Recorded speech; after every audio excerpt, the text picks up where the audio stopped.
Yeah, well, clearly the most important question. Have you figured out how this Patriot situation is going to work out? Do you maybe get one of the monitors on while you're fighting, or how does that work? I know in the middle of each round, I'm going to have to get a play-by-play update, what's going on in the game. I'm excited to get out. We'll be live streaming it as soon as we get out and balancing that with post-fight interviews, hopefully.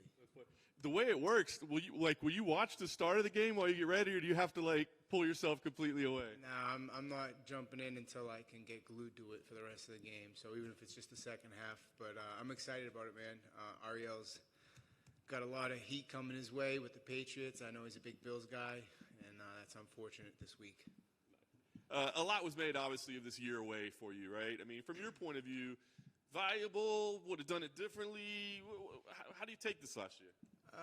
Just as it comes, could have gone either way.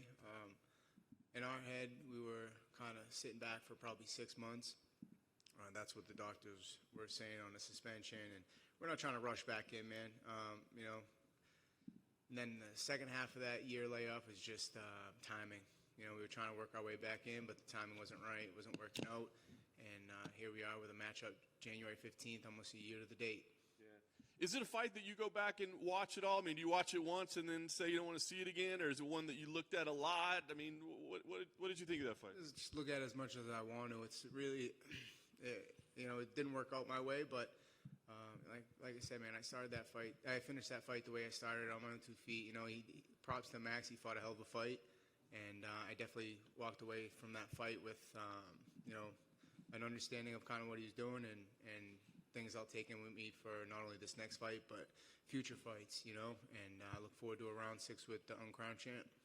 Obviously, he's an all-time great, but I mean, was there any part of you that felt a little disrespected by some of the antics that he was putting on there? To be fair, I did say something in the pre-fight, which, 5 hours in the gym doing interviews, eventually you're going to spit out something that, they like. But, no, it was nothing but respect for Max, man, even leading in. I know he was kind of getting a little bit there, but I've seen the guy post losses, Dustin Poirier, going over, shaking, the opposing family's hands. You know what I mean? He's a class act, man. Him, and I get where he was going with it. I mean, it is what it is, as he would say. But no, it's all good. I think he's a class act, a great representation of being a champion, along with the current champ. And there's only a few guys I feel like in this division that carry themselves that way, and that fighter mentality, taking on all competitors, and they want really just like the stiffest competition. They want the top dog, and I respect that. In fairness, we kind of all thought the same thing, that he just latched onto one line that you said and really made that the story. I mean, everyone's catching on to that. Who's the best boxer in the UFC? I mean, who really gives a shit? This is mixed martial arts. You know what I mean? Yeah, you could box, but I mean, there's elbows, there's knees, there's there's everything, man. I mean, and if you want to talk about who's the best boxer, I mean, everyone's got everyone's card at some point. So it's just musical chairs at this point, So they give you the matchup with Giga. Is this somebody that you had been watching his rise? Is he somebody that you thought, I bet we're going to match up at some point? Just aware of it, obviously. But anybody who can go 7-0 in the UFC, they're doing something right.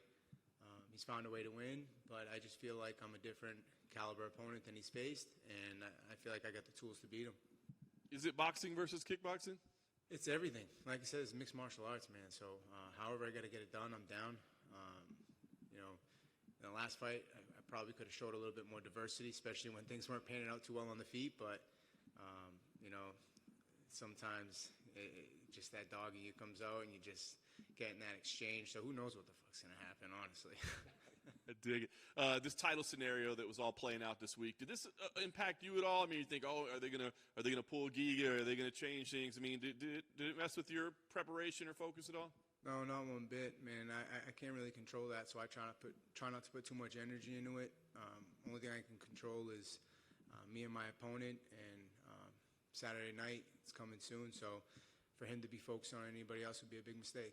All right, last thing for me, I guess the goal here, obviously victory, but I mean, is this about getting back into title talks again and making sure, or is it just kind of starting again, I guess? Just about getting my hand raised. My mindset getting into the UFC was, if you keep winning, they can't deny you. I believe I was like 16-2 before getting in here, and not asking for it, working for it, and that's my mindset. So, my mindset's just getting my hand raised this Saturday night, and that'll put me one step closer to its ultimate goal, which is getting that title around my waist. Hey, Calvin. How you doing? Good, man. How are you? Great. So, I mean, it's been a year, and, I mean, seeing those highlights for a year, I guess, did you become numb to it, or did you just kind of, like, ignore it? Neither. You guys care about that shit way more than I do. It's funny. It's only a thing if you make it a thing. I mean, it happens. On your way to success, setbacks happen. It's part of the recipe. But like I say, man, when I fall forward, and I fall into another main event. So I don't like to really reference it that most, but I mean, Ortega coming off his loss with Max, bounced back off a big W, fought for the title. In MMA, this happens. This is in boxing, and shit happens. You get back on the horse.